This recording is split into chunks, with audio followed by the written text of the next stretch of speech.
Welcome back to the Slasher Siblings podcast. I am your co-host, Cicely. I'm your host, Hayden. Today we're talking about Speak No Evil. It's the 2022 version. It is not rated. And it's an hour and 37 minutes long on, well, no, not on anything. I was jumping the gun. Is there no rating? I seem to have forgot. It was like 5 something, I think. 5 something, according to Hayden, out of 10 on IMDb.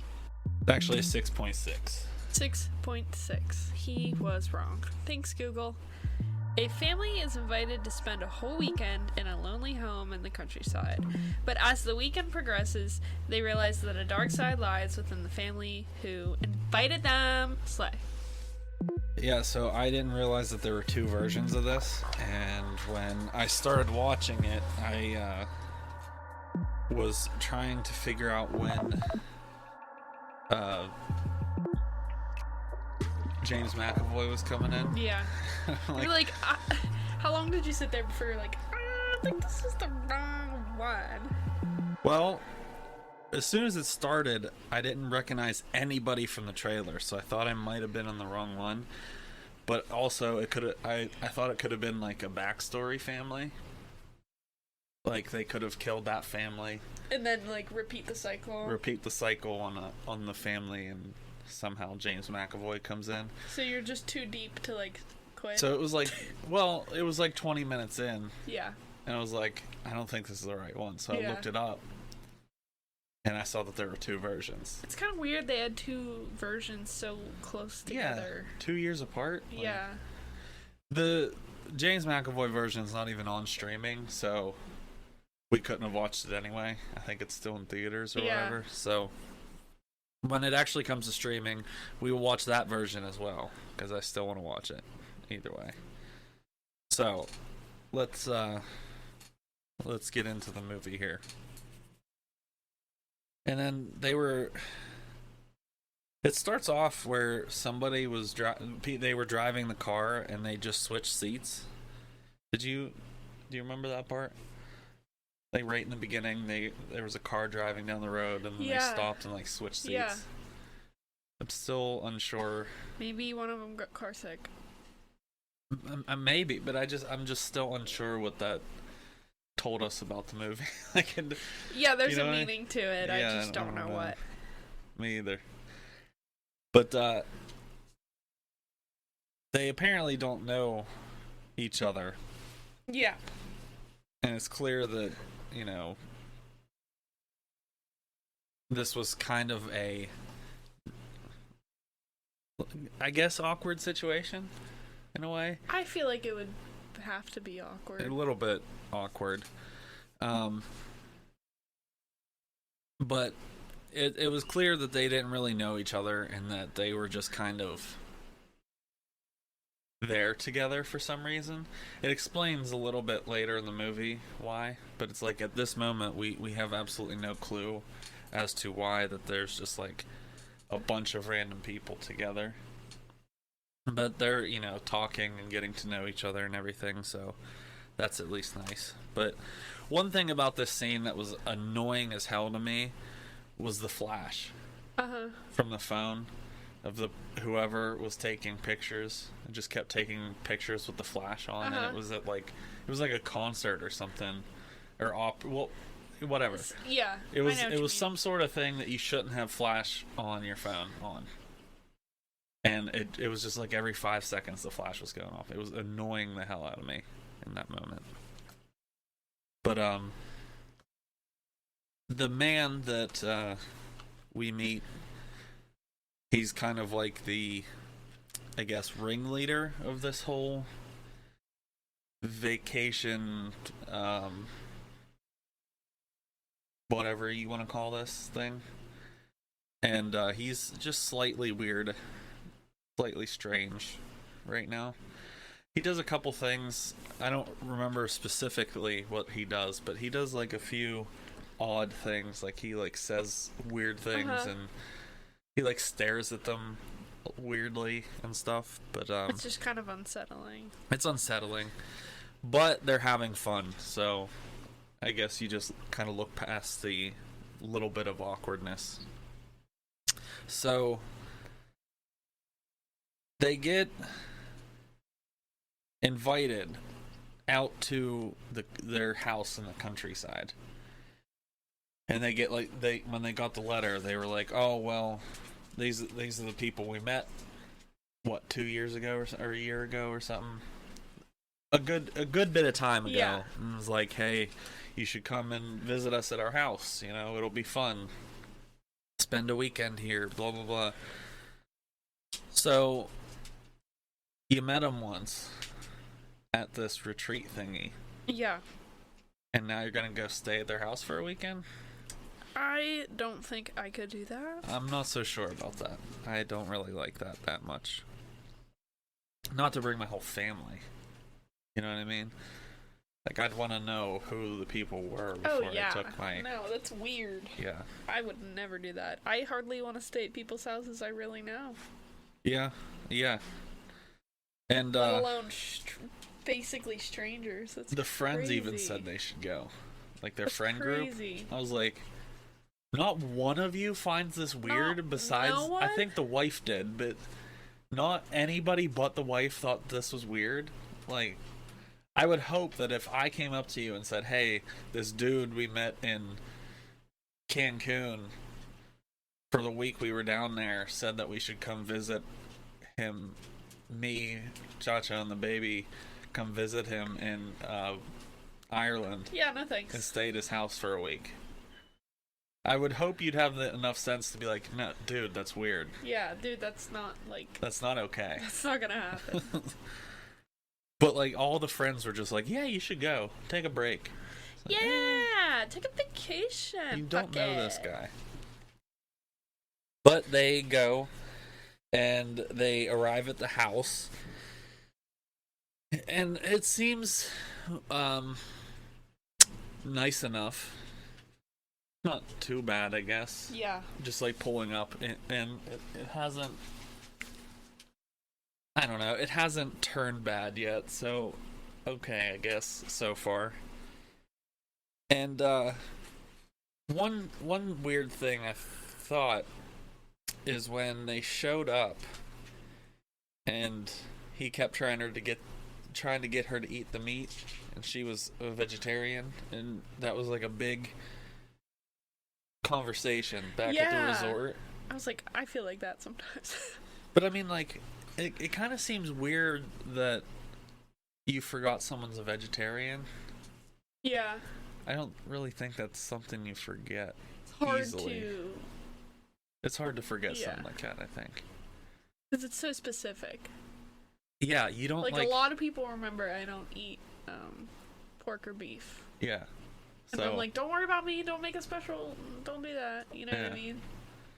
I don't know. It just seemed weird that he just, like, up and forgot. But I guess it has been a long time, I guess, but I don't know. It seemed weird to me. But then they talk about Abel's tongue, and he was born without. They said born without or a smaller version of a tongue than a normal person would, which I personally haven't heard of that before or know anybody that has that. So it kind of seems weird, doesn't it? Do you know anybody? Do you know anybody that has a tiny tongue? That has what? A tiny tongue? Yeah, when I was listening to that, I was like... They're just going with this? Like, is that real? I don't know. Did we fact check that? I don't know. I will have to look it up. But they kind of explain what that means. He was born with some, like, disease, I forget what they called it, which basically meant that he didn't have a tongue. And if you look, he showed his mouth, or he opened his mouth in a scene, like, right before this, and it was just, like, this little nub, basically, in the back of his throat.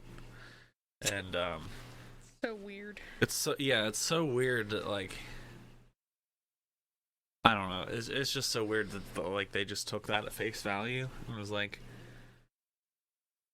Okay, can okay. we like see some info on it? Like, can we read up Yeah. on it or something? Like, they The didn't book? do. Yeah, like where did you learn about Yeah. this? Like, Weird. can we just like have proof? Yeah. I don't know. Well, we have smartphones now, so we could just, Jujule it. jujule it now. But it's like, why did you take that at face value? So it wasn't too long after they got there that Louise wanted to leave, and it was because of the people were weird, and it's not like they're doing anything specifically yet. It's just that the way they're acting, and I think the dad yelled at the little girl or something. I forget what the first situation was, because there's one pretty messed up situation that's coming up. Yeah. But she wants to leave, and it was pretty much due to them just being weirdos. And they go out to a night without kids, and it was just kind of flung upon them that they weren't bringing the kids with them, which seems kind of like a weird way to just spring it on them. Be like, oh yeah, we're gonna go out, and then literally as you're walking out the door, it's like, oh no, without kids, he's the babysitter. Girl, you're crazy if you think I'm leaving Matthew with a rando to babysit. You're at a rando's house with a rando babysitter. No way. Like, you don't even know I these wouldn't even people. leave my dogs with a No. No. That's weird. No. It's I wouldn't just even weird. leave my dogs. My cats. I would leave no one with a random. No, it's weird. It's fucking weird. And then they're out in the town, right? And there's a little awkward dancing. So they get up to dance at the bar or whatever the hell. And they're really feeling on each other. They're really having a good time, those two. And the other couple gets up to, join them so that, like, they're not, just sitting there awkwardly or whatever. And you can clearly see that they're uncomfortable because they're just, like, making out and rubbing on each other. Yeah, that was weird. Almost sleeping together on the floor. Yeah, I felt uncomfortable watching it. Guys. And it's kind of weird, too, a weird situation where they made them pay for the food. So first you were like, hey, why don't you come out with us, our treat? I specifically remember saying that they were going to pay for it before they even left. Yeah. And then they get there, they eat, they awkwardly dance, and then they go to pay for it. And what's this? He asks for something, like, what was it?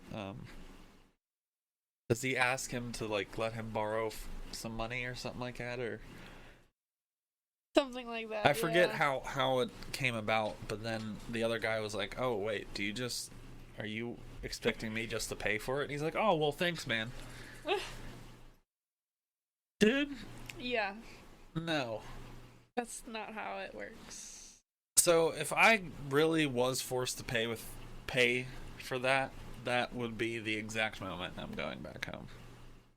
It would be at that moment. I'd be like, well, okay, so we've had all these weird experiences. You made me pay for the food you invited us out for, that you said you were going to pay for. And you did it in a really hostile way. I'm going the fuck home. Yeah. I'm done with all of you. You're all so weird. We're out of here. Yeah, we're out of here. So they go home. And after kind of an awkward exchange a little bit, but they go home, right? And they are getting ready for bed. The wife, the weirded out wife, because I still have yet to learn to write down names. the weirded out wife goes in and takes a shower. And then the dude, who also I forgot the name because I still didn't write names down, came into the bathroom while she was taking a shower to brush his teeth. Am I the only one that thought that was weird? Because, like, no, that was weird. No one else in the movie thought it was weird. The guy, the wife, or her husband. Like, the wife was the one taking the shower was the only one that... It was kind of like... Weird. What the fuck? Yeah. That was weird, though. And then, she wanted to go home, but he told her, let's just wait, or whatever. And, they start having a good time in bed. They start fucking. Yeah. And he looks out the window, and the dude's just staring at them. Weirdo. I would tweak. Yes, I would not like that at all. And I'd be throwing stuff. I'd be tweaking. Wait, why is there a window there? And why is it open? I mean... Well, yeah, why is it open? But why is there a it? window there, period? Yeah. Like, it's inside the house. You're literally looking through that window to a wall. There's no view to be seen. It's weird. It's weird. So, the daughter ends up yelling for them while they were in the process. So, they didn't, rush or anything. So, they fall asleep, and when the mom wakes up, she realizes that, they passed out or whatever, and she goes into the bedroom where the daughter was, and she's nowhere to be found. And she starts looking around the house and finds her daughter in the weird couple's bed, and the weird couple's naked with this 6-year-old in the bed. Freaks. I gotta say. Now, her coming into the bedroom, waking up her husband, and saying, we need to go, was the complete correct reaction. Oh, yeah. I would have been out the door Gotta go. so fast. I would have been going way before this, but... Yeah, but still. Yeah, This would have been the defining moment. Yep. The straw that broke the camel's That's back. That's it. But they were on their way, leaving, and Agnes, the daughter, because she's the only name I wrote down apparently, said that she lost her rabbit, that she left it at the house, and the mom was trying to say, well, it's just too damn bad. It's the other kids now. It's Abel's now. And she was getting upset, and the dad couldn't take it, so he just turned around and went back. But Agnes had the rabbit the whole time. So this little shithead hid the rabbit under the seat and was like, oh, look, I found it. We're back here, so let's just stay here. She was weirded out, too. She was weirded out the whole fucking time, so why are you trying so hard to go back? You know what I mean? That's weird. Don't go back. Don't go back. Don't do it. Don't do it. It's just... I would have been so pissed at that moment. Don't do that. Why are you doing that? So, the mom gets out to go and see where the husband is because... not only has he been taken a little while, but it's hey, we found the rabbit, so we should probably go. But when she walks in, there was an argument inside on why they were leaving, saying, you're just gonna leave without saying goodbye? I thought we were having a nice time, blah, blah, blah. He was like, yes, we did, but it's just time for us to go. We need to go. And, they got really mad, which from their perspective in this exact moment, I get like they just up and left. Yeah. But it's also like from the other side's perspective is like, Go. you're fucking weird. Yeah. Like, why would we want to stay here with you? That makes no sense. Should have never went in the first place. Should have never went in the first place. Real. Yeah, that's what really bothers me is they went at all. I'm not one to just show up at random people's houses to stay a weekend with them. And the guys take a ride together. The dads. And they go out to like a quarry thingy. And they start screaming and venting and whatnot. Yeah. And I thought that was like, it seemed like a. So it's two-sided here. So obviously that was like good for the good dad. Uh-huh. Because he got some stress out and stuff, but it's also like a way of manipulating him to think he's safe. You know what I mean? And it's, you can see it from both sides how this is affecting the story. And there's kind of an awkward exchange at dinner where the bad mother is telling the daughter what to do, that she needs to like chew with her mouth closed and like correcting the other woman's daughter. Correcting her daughter. And that's not okay. No. Like, there's certain people that can correct your children, right? And it's like, you know, there's aunts, uncles. I would never correct your child because he does nothing wrong. Yeah. So. But it's like your grandparents, you know, your grandparents correct you, your aunts and uncles. But a random, or like a friend, like just a friend, you know. You don't go over to a friend's house that you see, you know, once a month or something, and then like they start screaming at your kid or something. And that's not okay. Like, all right, well, we're leaving and we're never coming back here. Just fuck off. Yeah. So she starts correcting her child and telling her what to do, and she had enough of it. She was like, "Do not tell my kid what to do. Good for you." I would have probably slapped her across the face, but that's just me. But then I would have dropped an elbow. Probably. But then there was like a little dance that the kids made up, and they were trying to pull it off, but Abel was not really getting into it. And Abel's dad just started making him start over and over and over and over and over again and yelling at him, and it's like, dude. So it's at this point where you're like, okay, this dude is unhinged. Like, something's wrong with him. If you haven't thought that already, you definitely think it now. And it's like, what the hell's wrong with you? You know? Settle down. It's not that serious. It's two kids that made up a dance to a song. Yeah. You know what I mean? Yeah. So, that was a little stupid. Yeah. But then Agnes's dad goes outside because the shed door was open, and he sees all these strange pictures.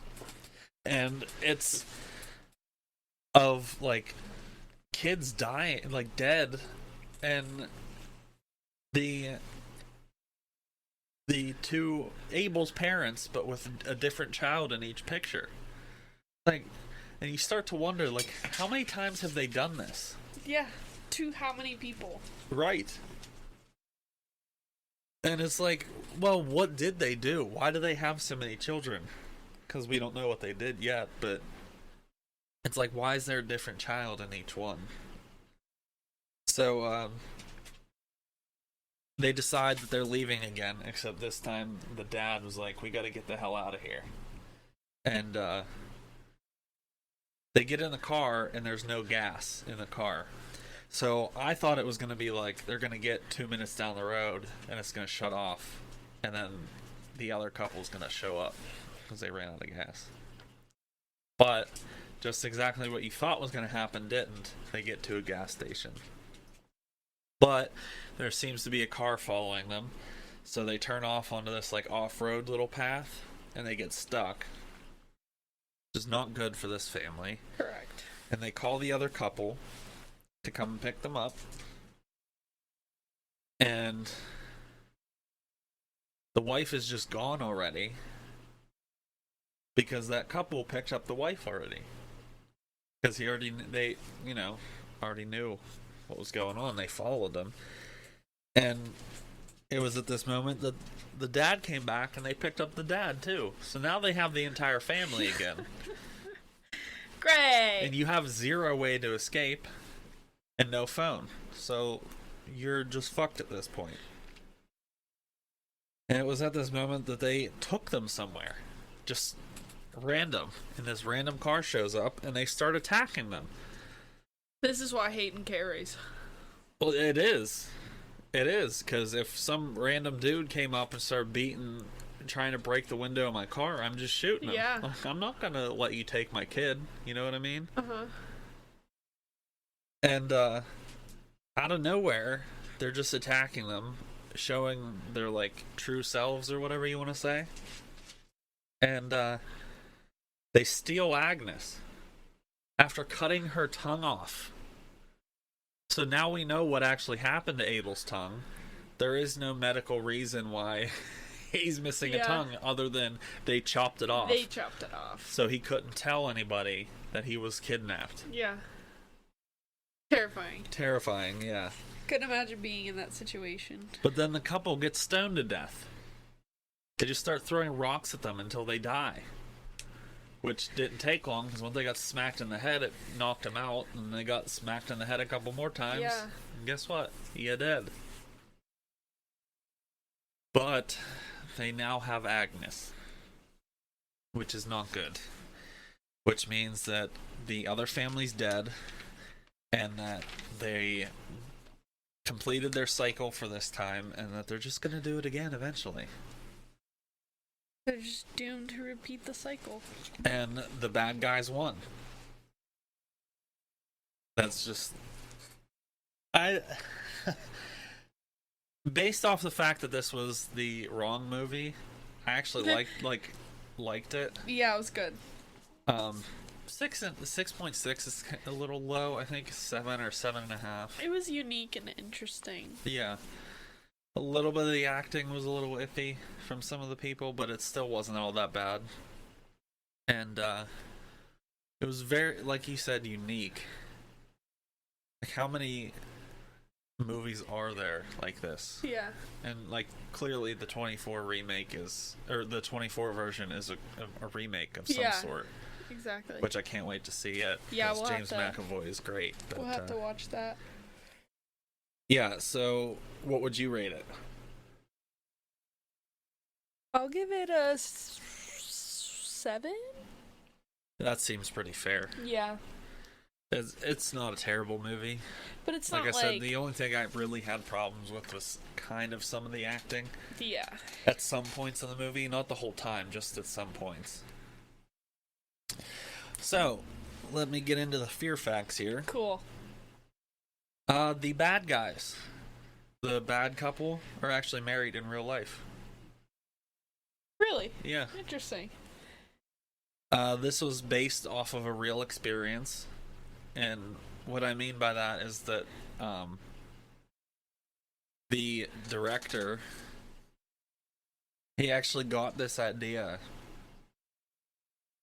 from his own experience while on holiday in Tuscany, where his family met a friendly but somewhat socially awkward couple from the Netherlands. They got on very well, and the two families spent a lot of time together. When the director returned home, he got an invitation from the Dutch family to stay with them in the Netherlands. But he briefly considered the idea, but decided not to take it since he felt it would be odd to stay with people he didn't really know. He never met them again, but couldn't stop thinking about what could have happened had he accepted, and some of his darkest ideas became the basis for the screenplay. The director stresses that the movie is in no more is no more than a dark fantasy, and that the Dutch couple from his own holiday were undoubtedly fine people. Huh. So he actually got invited to some random people's house in the same situation. Yeah. He just didn't go. So this movie is based off of, like, what if.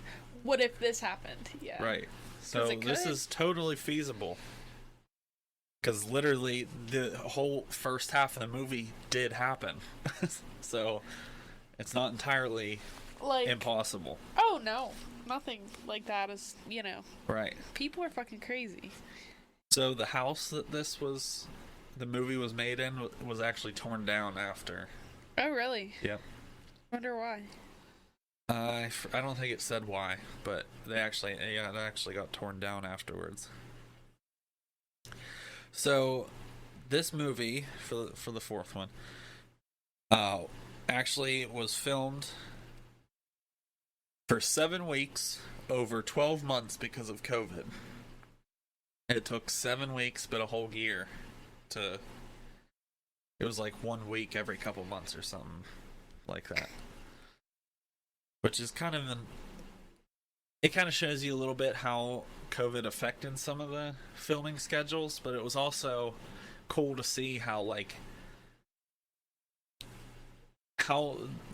simple the movie was. Like, it didn't need a whole lot of time because you didn't have 600 different sets or whatever. You had the house, the bar, like the house back home, the resort, and that was pretty much it. So you probably spent like a week or two in each place, and you were done. Yeah. So it's kind of cool to see that it didn't take that long. It was just because COVID, it took over a year. Yeah. And the scene in Italy at the resort or whatever was actually the last thing that was shot out of the whole movie. Oh wow. Cool. So it's kind of interesting to see that the movie we see first, or the scenes that we see first, were actually the last filmed. Yeah. So, very cool. Go ahead with the questions. Well, the one from last week. Oh, did we skip it? We skipped it. So, what 1978 classic horror film was originally titled The Babysitter Murders? Answer. Halloween. Very easy. Very easy. Should be easy. Should know that. Did it already. My favorite Halloween movie ever. Right. Is the original Halloween. So freaking good. Okay. So, give us the next week's question. What is the name of the docile and domesticated zombie in Day of the Dead? If you know it, put it on the Facebooks. If not, better luck next time. Better luck. Better luck. Alright, sis, tell them our next movie.